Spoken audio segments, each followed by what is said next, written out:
अवां जी समातुनि ताईं radio voice of Sindh London.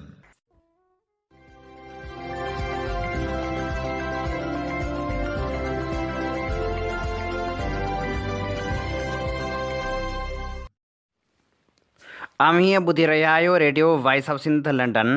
अवां जी ख़िदमत में प्रोग्राम पेश कजे थो ख़बरुनि जी दुनिया। 6 अप्रैल 2026 प्रोग्राम ख़बरुनि जी दुनिया साण करे आऊं अवां जी ख़िदमत में हाज़ुर अवां जो पंहिंजो मेज़बान हबीब लगारी।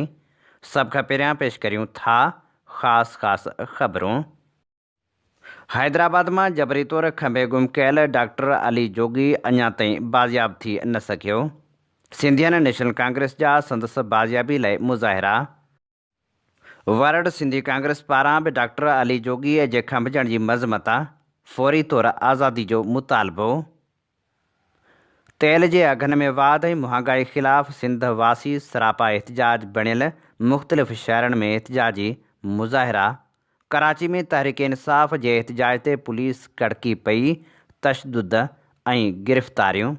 अमेरिका पारां अॼु तेल ज़ख़ीरनि ऐं पुलनि खे तबाह करण जी धमकी। ईरान चयो आहे त ट्रंप खे जंगी जुर्म मां कुझु बि न मिलंदो। कराची मां वधीक हिकु बलोच नौजवान खंभिजी वियो। सखर में कामरेड ग़ुलाम रसूल सैते जी यादि में मेड़ाको। यारू लुंड में क़तल कयल नीगर जुनेद लुंड जा क़ातिल गिरफ़्तार थी न सघिया। वारसनि खे बि धमकियूं मिलण लॻियूं। वारसनि पारां इंसाफ़ ऐं तहफ़ुज़ जी घुर। हाणे पेश करियूं था तफ़सीली ख़बरूं। हैदराबाद में जबरी तौर खंभे गुम कयल सिंधियन नेशनल कांग्रेस जो अॻवान डॉक्टर अली मोहम्मद जोगी बाज़ियाब थी न सघियो। संदसि बाज़ियाबी लाइ मुख़्तलिफ़ शहरनि में एहतजाजी मुज़ाहिरा पिणु कया विया, जॾहिं त वरड सिंधी कांग्रेस पारां पिणु संदसि बाज़ियाबी जो मुतालबो कयो वियो। पंहिंजे जारी कयल बयान में वरड सिंधी कांग्रेस चयो आहे त सिंधियन नेशनल कांग्रेस ज़िले हैदराबाद जे chief organizer doctor Ali Mohammad Jogi खे 4 अप्रैल 2026 ते हाला नाके भरिसां सिविल वर्दी ऐं पुलिस वर्दी में मलबूस अणॼातल अहलकार खंभे विया आहिनि। हिन गभरू सिंधी नौजवान जी जबरी गुमशुदगी जी सख़्त लफ़्ज़नि में मज़मत कंदे संदसि फौरी ऐं बिना शर्त आज़ादी जो मुतालबो करियूं था। डॉक्टर अली मोहम्मद जोगी जेको हैदराबाद में पंहिंजी जानवरनि जी क्लिनिक हलाईंदो आहे, समाजी ख़िदमतनि में सरगर्म रहियो आहे ऐं किताबी मेला मुनक़िद कराइण जहिड़ियुनि इल्मी सरगर्मियुनि में बि अॻभरो रहियो आहे। संदसि जबरी गुमशुदगी न सिर्फ़ु हिकु फ़र्द सां नाइंसाफ़ी आहे, पर उहा पूरी सिंधी क़ौम लाइ हिकु ॻणती जोगी सूरतहाल पैदा करे थी, जेका इहो वाज़े करे थी त माण्हू पंहिंजी धरती ते बि महफ़ूज़ न आहिनि। जारी कयल बयान में इहो बि मुतालबो कयो वियो त डॉक्टर अली मोहम्मद जोगी खे बिना देर बाज़ियाब करे संदसि घर भातियुनि सां मिलायो वञे। इदारे इहो पिणु ऐलान कयो आहे त हिन मामले खे आलमी सतह ते उजागर कयो वेंदो ऐं इंसानी हक़नि जे आलमी इदारनि आॾो बि उथारियो वेंदो। सिंधियन नेशनल कांग्रेस यूनिट कंडियारो पारां पिणु एहतजाजी मुज़ाहिरो कयो वियो। एहतजाजी मुज़ाहिरे जी अॻुवाणी सिंधियन नेशनल कांग्रेस यूनिट कंडियारो जे chief organizer comrade Shiraz Agro, deputy organizer Amin Sindhiyar ऐं ऑर्गेनाइज़र डॉक्टर जमील सियाल कई। उन मौक़े ते अॻुवाणनि चयो त जेकॾहिं डॉक्टर अली जोगी खे फौरी तौरु आज़ादु न कयो वियो त एहतजाज जो दाइरो वधायो वेंदो। उन मौक़े ते सिंध सागर पार्टीअ जे अब्दुल जब्बार मंगरियो ऐं पोहित मज़ाहिमत तहरीक जे अॻुवाण ज़ैन सियाल पिणु शिरकत कई। डॉक्टर अली जोगीअ जी आज़ादी लाइ आवाज़ु उथारियो वियो। अॻुवाणनि हुकूमत, अदलिया, इंसानी हक़नि जे तनज़ीमनि ऐं मीडिया खां मुतालबो कयो त डॉक्टर अली जोगी खे फौरी तौरु ज़ाहिर करे आज़ादु कयो वञे ऐं अहिड़ियुनि ग़ैर क़ानूनी कार्रवाइयुनि जो नोटिस वरितो वञे। सिंधियन नेशनल कांग्रेस ज़िले उमरकोट पारां पिणु वकार पली जी अॻुवाणी में एहतजाजी मुज़ाहिरो कयो वियो। जबरी तौर खंभे गुम कयल सिंधियन नेशनल कांग्रेस ज़िले हैदराबाद जे चीफ ऑर्गेनाइज़र अली मोहम्मद जोगी जी बाज़ियाबी लाइ राजा रस्ती प्रेस क्लब अॻियां एहतजाजी मुज़ाहिरो कयो वियो। उन मौक़े ते अॻुवाणनि चयो त अली मोहम्मद जोगी खे संदसि क्लिनिक वटां जबरी तौर खंभे गुम करणु हिकु इंतिहाई ॻणती जोॻो अमल आहे, जेको न रुॻो आइन ऐं क़ानून जी खुलियल भञकड़ी आहे, पर बुनियादी इंसानी हक़नि जी पिणु संगीन भञकड़ी आहे। अॻुवाणनि वधीक चयो त अहिड़ा वाक़िया का नई ॻाल्हि न आहिनि, पर हिकु अरसे खां जारी आहिनि, जेके रियासती जबर ऐं नाइंसाफ़ी जी ज़ंजीर जी हिकु कड़ी आहिनि। माज़ी में पिणु केतिरनि क़ौमी कारकुननि खे जबरी तौरु खंभे गुम करण बादि कूड़नि मुक़ाबलनि में शहीद कयो वियो। मुज़ाहिरे में शामिल अॻवाननि ऐं कारकुननि पुरज़ोर मुतालबो कयो त अली मोहम्मद जोगी खे फ़ौरी तौरु आज़ादु कयो वञे। सिंधियन नेशनल कांग्रेस पारां जाती में पिणु एहतजाजी मुज़ाहिरो कयो वियो। जाती प्रेस क्लब अॻियां थियल एहतजाजी मुज़ाहिरे जी अॻवानी बाबर अली हिंगोरो, सैयद अली वारिस शाह, कामरेड ज़ुल्फ़कार तुर्क ऐं ॿिया करे रहिया हुआ। उन मौक़े ते अॻवाननि अली मोहम्मद जोगी जी बाज़ियाबी जो मुतालबो कयो। कराची मां पिणु बलोच नौजवान खंभिजी वियो। कराचीअ जे फ़क़ीर कॉलोनी वारे इलाइक़े मां मीर इक़बाल वल्द हैदर बलोच खे जबरी तौरु खंभे गुम कयो वियो। कराची रेंजर्स जे अमलदारनि संदसि घर ते चढ़ाई करे घर भातियुनि ते तशदुद कयो। मोबाइल फ़ोन पिणु ज़ब्त कया विया। घर भातियुनि ॿुधायो त मीर इक़बाल अञा ताईं लापता आहे। संदसि बाज़ियाबी लाइ के बि क़दम नाहिनि खयां विया। न वरी केरु ॿुधाइण लाइ तयारु आहे त हू किथे आहे, जंहिंजे करे असीं परेशान आहियूं। हुननि मुतालबो कयो त फ़ौरी तौर ते असांजे नौजवान खे आज़ादु करायो वञे। जबरी गुमशुदगियुनि ख़िलाफ़ कोयटा में पिणु अलामती बुख हड़ताल जारी आहे। बलूचिस्तान में जबरी गुमशुदगियुनि ख़िलाफ़ voice for Baloch missing person जी एहतजाजी कैंप खे 6126 ॾींहं थी चुका आहिनि। मुख़्तलिफ़ सियासी समाजी अॻवाननि कैंप जो दौरो करे जबरी तौरु खंभे गुम कयल माण्हुनि जे वारसनि सां यकजहती जो इज़हार कयो। उन मौक़े ते नसरुल्लाह बलोच ॻाल्हाईंदे चयो त जबरी गुमशुदगियूं संगीन इंसानी मसइलो बणिजी चुकियूं आहिनि, जंहिंजे करे हज़ारे ख़ानदान अज़ियत खे मुंहुं ॾेई रहिया आहिनि, बेयकीनी ऐं कर्ब में मुब्तला थी विया आहिनि। हुन चयो त रियासी इदारनि जी ज़िमेवारी आहे त उहे जबरी तौरु खंभे गुम कयल माण्हुनि खे मंज़र आम ते आणनि। जेकॾहिं जबरी तौरु खंभे गुम कयल माण्हुनि मथां को इल्ज़ाम आहे त उन्हनि खे फ़ौरी तौरु अदालतनि में पेश कयो वञे। गवादर में जबरी तौरु खंभे गुम कयल 2 ॼणनि खे क़त्ल करे संदन लाश उछलाइण वारनि वाक़िअनि जी बलोच यकजहती कमेटी पारां मज़मत कई वई आहे। बलोच यकजहती कमेटी पंहिंजे जारी कयल बयान में चयो आहे त सब्ज़ल बलोच ऐं ग़ुलाम कादर जी जबरी गुमशुदगी खां पोइ उन्हनि जा लाश हथ अचणु बलोच नौजवाननि ख़िलाफ़ जारी ज़्यादतियुनि ऐं ग़ैर क़ानूनी क़त्ल जी हिकु तसलसल जो मिसाल आहिनि। बलोच यकजहती कमेटी वधीक चयो आहे त सब्ज़ल बलोच खे 25 जुलाई 2025 ते FC अहलकारनि जबरी तौरु खंभे गुम कयो हो, जंहिंजो लाश 1 अप्रैल 2026 ते गवादर मां हथ आयो। जॾहिं त जबरी तौरु खंभे गुम कयल ग़ुलाम कादर जो लाश पिणु गवादर मां हथ कयो वियो। ग़ुलाम कादर खे 24 नवंबर 2025 ते जबरी तौरु खंभे गुम कयो वियो हो। बलोच यकजहती कमेटी पंहिंजे जारी कयल बयान में चयो आहे त इहे वाक़िआ इंसानी ऐं आइनी हक़नि जी खुलियल ख़िलाफ़ वर्ज़ी आहिनि। तेल जे अघनि में वाध ऐं महांगाई ख़िलाफ़ सिंध वासी सरापा एहतजाज बणियल आहिनि। मुख़्तलिफ़ शहरनि में काल्ह बि एहतजाजी मुज़ाहिरा करे नारेबाज़ी कई वई ऐं मुतालबो कयो वियो त फ़ौरी तौर ते महांगाई घटाइण लाइ क़दम खयां वञनि। महांगाई ख़िलाफ़ अवामी तहरीक पारां एहतजाजी तहरीक तेज़ कई वई आहे। अवामी तहरीक पारां ठठे, सखर, सिजावल, टंडे मोहम्मद ख़ान, ॻोठ अयूब, बायतार, झुॾे ऐं वाही पांधी समेत मुख़्तलिफ़ नंढनि वॾनि शहरनि में एहतजाजी मुज़ाहिरा करे रैलियूं कढियूं वियूं ऐं जलसा पिणु मुनक़िद कया विया। महांगाई ख़िलाफ़ कराची में तहरीक इंसाफ़ जे एहतजाज ते पुलिस कड़की पई। औरत कारकुननि समेत 3 खां वधीक कारकुननि ऐं अॻवाननि खे गिरफ़्तार कयो वियो।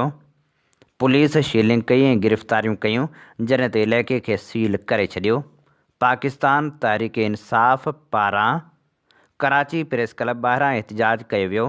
एहतजाज खे रोकण लाइ सिंध पुलिस सख़्त क़दम खणी प्रेस क्लब भरिसां समूरा रस्ता कंटेनर लॻाए बंदि करे छॾिया, जंहिंजे करे शहर जी मामूलात वारी ज़िंदगी मुतासिर थी ऐं केतिरनि इलाइक़नि में कर्फ्यू जहिड़ी सूरतहाल पैदा थी वई। तहरीक इंसाफ़ जे कारकुननि मुख़्तलिफ़ इलाइक़नि मां रैलियूं कढी प्रेस क्लब ते पहुचण जी कोशिशि कई। जॾहिं त पुलिस खेनि रोकण लाइ शीलिंग कई। औरत कारकुननि समेत केतिरनि ई माण्हुनि ते तशदुद कयो वियो। 5 औरतुनि समेत 3 खां वधीक अॻवाननि ऐं कारकुननि खे गिरफ़्तार करे अणॼातल हंधि मुंतक़िल कयो वियो। गिरफ़्तार थींदड़नि में तहरीक इंसाफ़ सिंध जो अॻवान आलमगीर ख़ान, दुआ ख़ान वुमेन विंग कराची जी सदर फ़िज़ा ज़ीशान, मलीर जो जनरल सेक्रेटरी एडवोकेट ख़ालिद महमूद, मेराज शाह, सईद मदनी, ज़ुबैदा शकील, एडवोकेट नजमा ऐवान, साइमा, राशिद गबोल, उस्मान ख़ान, हबीब ज़मा, मास्टर सबतुल्ला, शाकिर, पुनल सोलंगी ऐं ॿिया शामिल आहिनि। सभिनी रुकावटनि बावजूदि तहरीक इंसाफ़ सिंध जे सदर हलीम आदिल शेख, कराची जे सदर राजा अज़हर, जनरल सेक्रेटरी अरसलान ख़ालिद ऐं ॿियनि अॻवाननि जी अॻवानी में कारकुननि प्रेस क्लब भरिसां सदर वारे इलाइक़े में पहुची एहतजाज जारी रखियो ऐं महांगाई ख़िलाफ़ नारेबाज़ी कई। हलीम आदिल शेख उन मौक़े ते चयो त मुल्क में महांगाई तारीख़ जी बुलंद तरीन सतह ते पहुची वई आहे ऐं पेट्रोलियम शयुनि जे अघनि में वाध अवाम लाइ सख़्तु मसइला पैदा करे छॾिया आहिनि। अटो, खंडु, गिह ऐं ॿियूं ज़रूरी शयूं आम माण्हू जी पहुच खां ॿाहिरि थी वियूं आहिनि। हुन हुकूमत ते तनक़ीद कंदे चयो त पुरअमन एहतजाज खे ताक़त सां रोकण जी कोशिशि कई वई ऐं कराची में कर्फ्यू जहिड़ो माहौल पैदा कयो वियो। महांगाई ख़िलाफ़ ॻाल्हाइण वारनि ते तशदुद कयो पियो वञे। हुन वधीक चयो त कारकुननि जे गिरफ़्तारियुनि ऐं पुलिस जे रवैये ख़िलाफ़ हर फोरम ते आवाज़ उथारींदासीं। अवामी तहरीक पारां मुख़्तलिफ़ शहरनि में एहतजाजी मुज़ाहिरा कया विया। पेट्रोल महांगो करण ख़िलाफ़ अवामी तहरीक जे अॻवाननि मरकज़ी सदर एडवोकेट वसंत थरी ऐं ॿियनि जाति जो दौरो कयो। महांगाई ख़िलाफ़ मीरपुर बठोरो ऐं दड़ो में अवामी एहतजाज में शिरकत बि कई। महांगाई ख़िलाफ़ एहतजाजी मुज़ाहिरो करे सख़्तु नारेबाज़ी कई वई, जॾहिं त अयूब बैतार समेत मुख़्तलिफ़ ॻोठनि में गरजाणियूं पिणु मुनक़िद कयूं वियूं। ॻोठ अली मोहम्मद थई में मोहबती आर्ट सर्कल पारां मुनक़िद कयल अवामी कचहरी में बि मरकज़ी वफ़द शिरकत कई। उन मौक़े ते एडवोकेट वसंत थरी, मरकज़ी ख़ज़ांची अली मोहम्मद परवेज़, अज़ीज़ मेमण ऐं ॿियनि अॻवाननि ख़िताब कंदे चयो त हुकूमत पेट्रोल महांगो करे अवाम सां ज़ुल्म कयो आहे। पेट्रोलियम लेवी मुकमल तौरु ख़तमु कई वञे। पाकिस्तान में पेट्रोल जी का बि खोट न आहे। पाकिस्तान तेल पैदा कंदड़ मुल्क आहे। मुल्क में पेट्रोल हुअण बावजूदि पेट्रोल महांगो करणु अशराफ़िया जे मुफ़ादनि जो तहफ़ुज़ आहे। थर में कोयलो ऐं ठठे में विंड पावर आहिनि, पर मक़ामी माण्हुनि खे बिजली नथी मिले। हुननि वधीक चयो त मुल्क जे हुक्मरान पेट्रोल महांगो करे अवाम मथां पेट्रोल बम किरायो आहे। हुक्मराननि जे शाह ख़र्चनि जो बार अवाम मथां विधो पियो वञे। अॻवाननि मुतालबो कयो त अमन जो नोबल इनाम ॾियण जो मुतालबो कंदड़ बि ट्रंप जे ॾोह जा साथारी आहिनि। उन्हनि ख़िलाफ़ बि कार्रवाई कई वञे। तेल जे अघनि में वाध ख़िलाफ़ सखर में पिणु अवामी तहरीक पारां एहतजाजी मुज़ाहिरो कयो वियो, जंहिंजी अॻवानी मरकज़ी सीनियर नायब सदर नूर अहमद कात्यार, एडवोकेट सरवाण जतोई, सिंधियाणी तहरीक जी अॻवान शमशाद बपड़, अयाज़ कलोई, फ्याज़ सुमरो, असद ऐवान ऐं ॿिया करे रहिया हुआ। उन मौक़े ते अॻवाननि चयो त फ़ौरी तौर ते तेल जा अघ घटाया वञनि, ॿी सूरत में अवामी जदोजहद जारी रहंदी। अवामी तहरीक तरफ़ां वाही पांधी में अब्दुल करीम लगारी, मुनीर बिरहमाणी, अता बिरहमाणी, मुस्तफ़ा लगारी, मुशरफ बिरहमाणी, शाहज़मा बिरहमाणी ऐं ॿिनि जी अॻवानी में एहतजाजी मुज़ाहिरो कयो वियो। अवामी तहरीक टंडो मोहम्मद ख़ान तरफ़ां पिणु एहतजाजी मुज़ाहिरो कयो वियो, जंहिंजी अॻवानी डॉक्टर जाम तमाची, हरचंद लाल, डॉक्टर मुश्ताक शोरो, अली शेर परिहाड़ ऐं ॿिया करे रहिया हुआ। अवामी तहरीक ज़िले ठठे पारां पिणु एहतजाजी मुज़ाहिरो कयो वियो। मकली में थियल एहतजाजी मुज़ाहिरे जी अॻवानी अब्दुल कादिर रांटे, रज़ाक चांडी ऐं ॿियनि कई। तेल गैस महांगो करण ख़िलाफ़ मुख़्तलिफ़ इलाइक़नि में एहतजाजी मुज़ाहिरा कया विया। क़ौमी अवामी तहरीक जे सरबराह अयाज़ लतीफ़ पलीजे चयो आहे त गॾियल हुकूमत खे आवाम जो को अहसासु न आहे। सिंध खे नीलाम घर बणायो वियो आहे। पीपल्स पार्टी वसीला विकिणी हुकूमत ख़रीद कई आहे। हारी मज़दूर पोहरियत हिकु वक़्त जी मानी लाइ परेशान आहिनि। अयाज़ लतीफ़ पलीजे चयो त जंग खे बहानो बणाए हुक्मरान अवाम जी मुआशी फुरूट करे रहिया आहिनि। बिज़नेस टाइकून खां टैक्स नथो वसूल कयो वञे। वज़ीरनि जूं शाह ख़र्चूं बंदि नथियूं कयूं वञनि। हुक्मरान ऐं ब्यूरोक्रेट मुफ़्त जो तेल इस्तेमालु कनि था, बाक़ी अवाम लाइ तेल महांगो बिजली मुहांगी, गैस मुहांगो, तालीम मुहांगी, सिहत मुहांगी, इंसाफ़ नामुमकिन बणायो वियो आहे। अयाज़ लतीफ़ पलीजे चयो त पाकिस्तान में हुकूमतूं तब्दील थियनि थियूं पर निज़ाम तब्दील नथो थिए।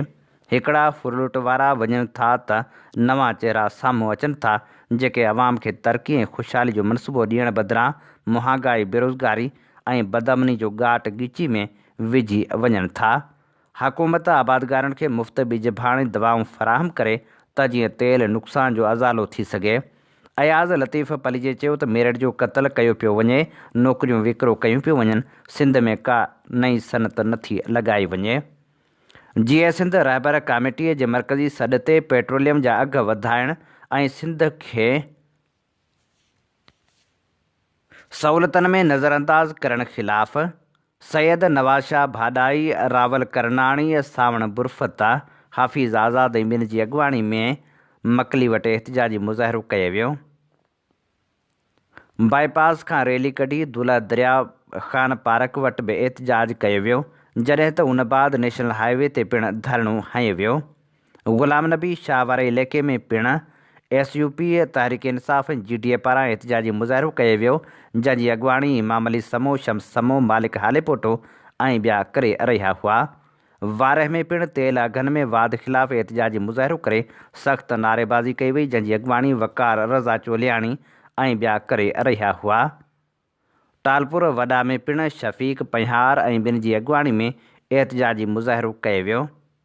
SUP पारां सखर में ईदन जागीराणी, कोमप्रस्त अॻुवाण ग़ुलाम मुस्तफ़ा फिलपोटो, माजिद नौर ऐं ॿिनि जी अॻुवाणी में एहतिजाज कयो वियो। नवाबशाह में पिणु पेट्रोलियम अघनि में वाध ख़िलाफ़ एहतिजाजी मुज़ाहिरो करे सख़्त नारेबाज़ी कई वई। उन मौक़े ते अॻुवाणनि गुल हसन रिंद ऐं ॿियनि चयो त फ़ौरी तौर ते तेल सस्तो कयो वञे। गुलाब लगारी में पिणु कामरेड नज़ीर लगारी, कामरेड अशरफ लगारी, ताहिर सिंधी ऐं ॿिनि जी अॻुवाणी में एहतिजाज कयो वियो। दौड़ में पिणु SUP पारां एहतिजाजी मुज़ाहिरो करे सख़्त नारेबाज़ी कई वई। एहतिजाज जी अॻुवाणी डॉक्टर मुजाहिद रुस्तमाणी, अमानुल्लाह सिंधी, इम्तियाज़ रुस्तमाणी, महबूब ख़ासखेली ऐं ॿिया करे रहिया हुआ। नौशहरे फ़िरोज़ में पिणु क़ौमी कारकुननि एहतिजाजी मुज़ाहिरो करे सख़्त नारेबाज़ी कई। एहतिजाज जी अॻुवाणी महर अली विस्तड़ो, ख़ादम सियाल, समर सिंधी, इमरान ऐं ॿिया करे रहिया हुआ। मांझंद में पिणु SUP पारां एहतिजाजी मुज़ाहिरो कयो वियो। अवामी वर्कर्स पार्टी पारां नवाबशाह में एहतिजाजी मुज़ाहिरो कयो वियो, जंहिंखे ख़िताब कंदे अवामी वर्कर्स पार्टी जे अॻुवाण कामरेड बख़्शल थले चयो त 1 लीटर पेट्रोल जी क़ीमत 100 रुपया वधाए पोइ 80 रुपया घटि करणु ईअं आहे जीअं मौत ॾेखारे बुख़ार क़बूल कराइणु, पर बुख़ार बि जेकॾहिं घणा ॾींहं हले त मौत जो भउ बि भॼी पवंदो आहे। पासे वारो ईरान उन ॾस में हिकु मिसाल आहे। समूरी दुनिया आम तौर ते ऐं एशिया अंदरि अमरीका जे इतिहादी मुल्क ख़ासि तौर ते हिकु वॾे अंदरूनी उथल पुथल ॾांहुं वधी रहिया आहिनि। हुन चयो त फ़ौरी तौर ते अघनि में लाथ कई वञे, ॿी सूरत में एहतिजाजी तहरीक हलाई वेंदी। जीअं सिंध रहबर कमेटीअ जे मरकज़ी सॾ ते जीअं सिंध मुहाज़ तरफ़ां जामशोरे में पिणु एहतिजाजी मुज़ाहिरो कयो वियो, जंहिंजी अॻुवाणी इमाम बख़्श ॾाहाणी ऐं ॿिया करे रहिया हुआ। कंबर, शदादकोट, वारह समेत सिंध जे नंढनि वॾनि शहरनि में एहतिजाजी मुज़ाहिरा करे सख़्त नारेबाज़ी कंदे तेल जा अघ घटाइण जो मुतालबो कयो वियो।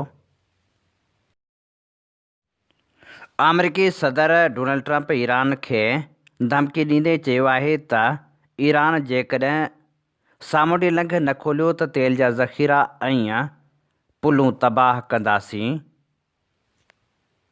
अमरीकी सदर डोनाल्ड ट्रंप अॼु हमलनि जी धमकी पिणु ॾिनी आहे। हुन चयो आहे त ईरानी क़ौम खे सम्झणु घुरिजे त असां खेनि तबाह करण जी ताक़त रखूं था, जेकॾहिं गस न खुलियो त सभु कुझु तबाह करे छॾींदासीं। जॾहिं त ईरानी इख़्तियारियुनि जो चवणु आहे त किरायल अमरीकी जहाज़ जे पायलट खे बचाइण वारो ऑप्शन ईरानी हथियारबंद फ़ौज जी वक़्तायती मौजूदगी सबबि नाकामी जो शिकार थियो। जॾहिं त अमरीका जो चवणु आहे त अमरीकी फोर्सिस ईरान अंदरि अटकल 7 कलाकनि ते ऑपरेशन जारी रखियो, हिकु पायलट खे ज़ख़्मी हालत में बाज़ियाब करायो वियो आहे। ईरान पारां चयो वियो आहे त अमरीकी सदर जेका रांदि खेॾे पियो उहा इंतिहाई ख़तरनाक आहे, रांदि फ़ौरी तौरु बंदि करे। ईरान जे पार्लियामेंट जे स्पीकर मोहम्मद बाकर पंहिंजे जारी कयल बयान में चयो आहे त अमेरिकी सदर डोनाल्ड ट्रंप जे लापरवाही वारनि क़दमनि अमेरिका खे हर शहरी लाइ जहन्नम बणाए छॾियो आहे। हुन चयो त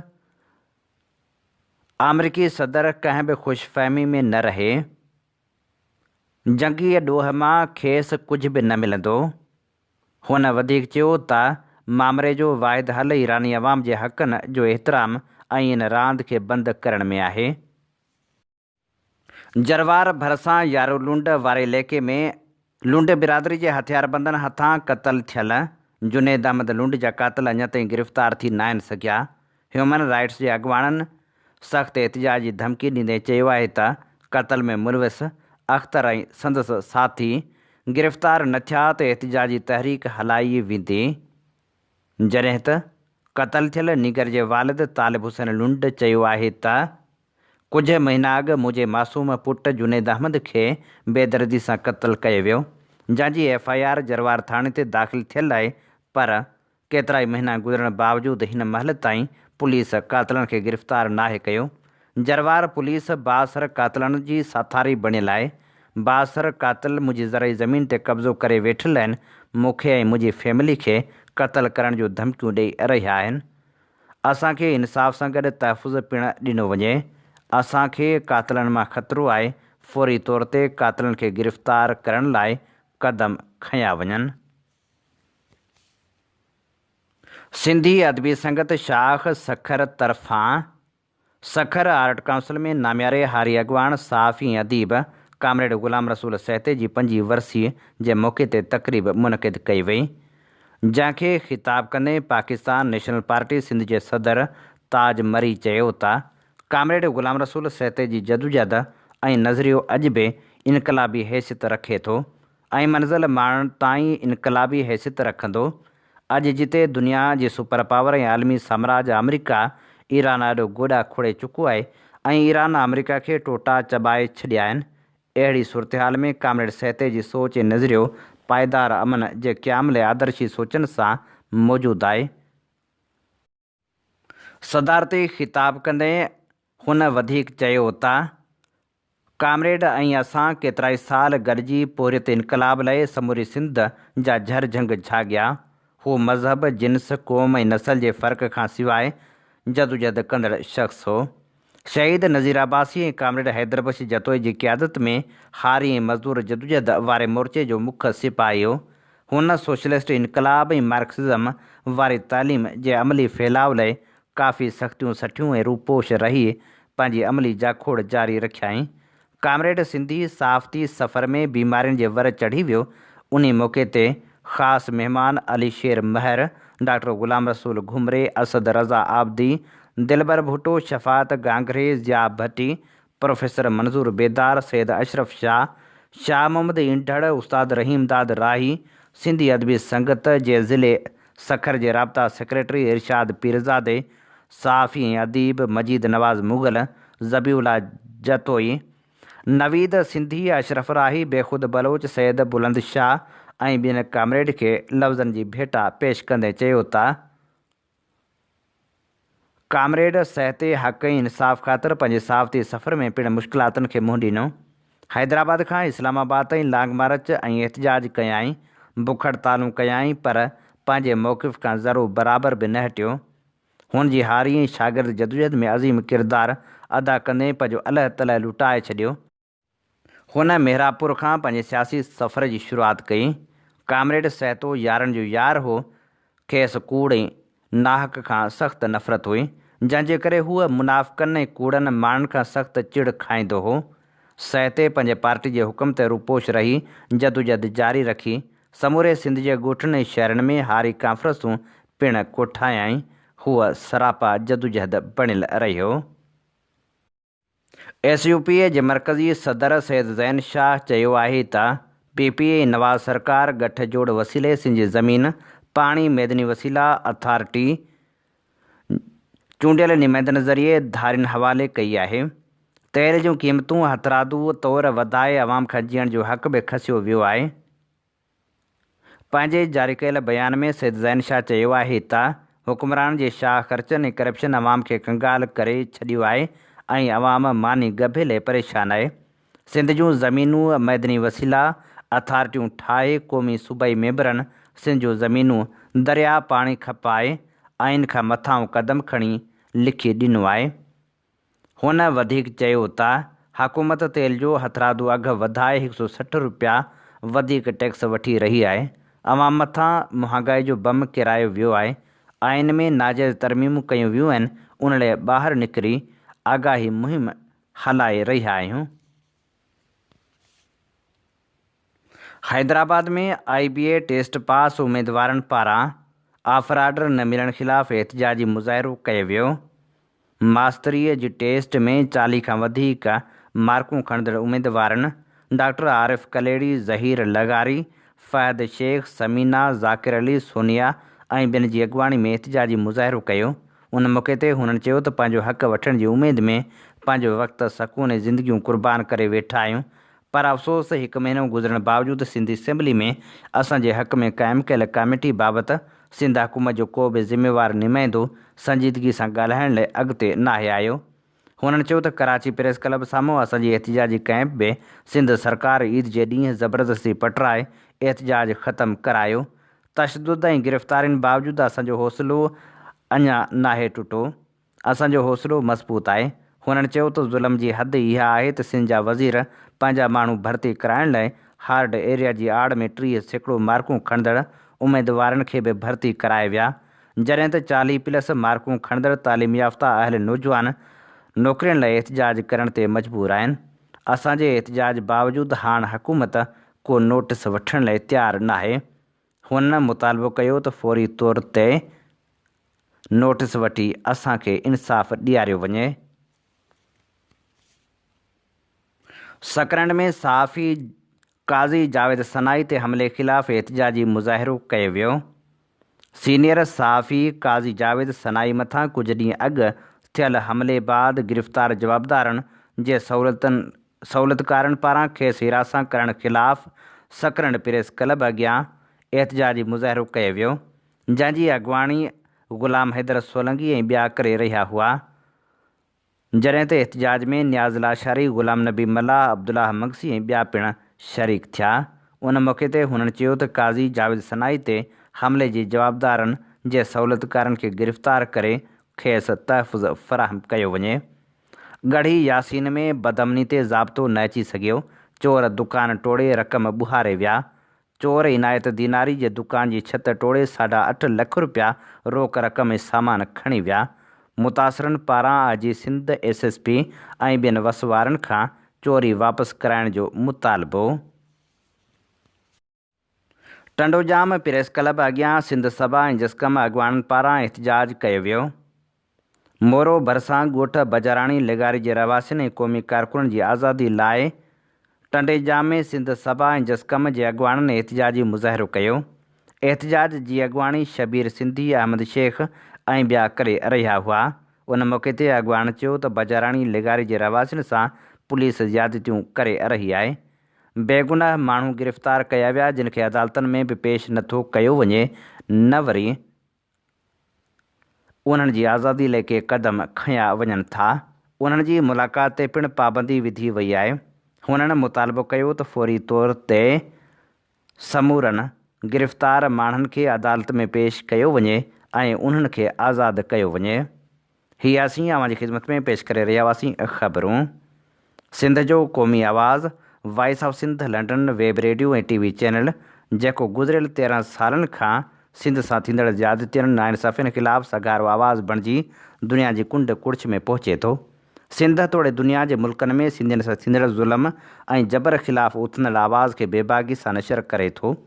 वॉइस ऑफ सिंध लंडन कारोबारी न पर क़ौमी जदोजहद जो अहम मोर्चो आहे, जंहिंखे अव्हां जे माली सहकार जी सख़्तु ज़रूरत आहे।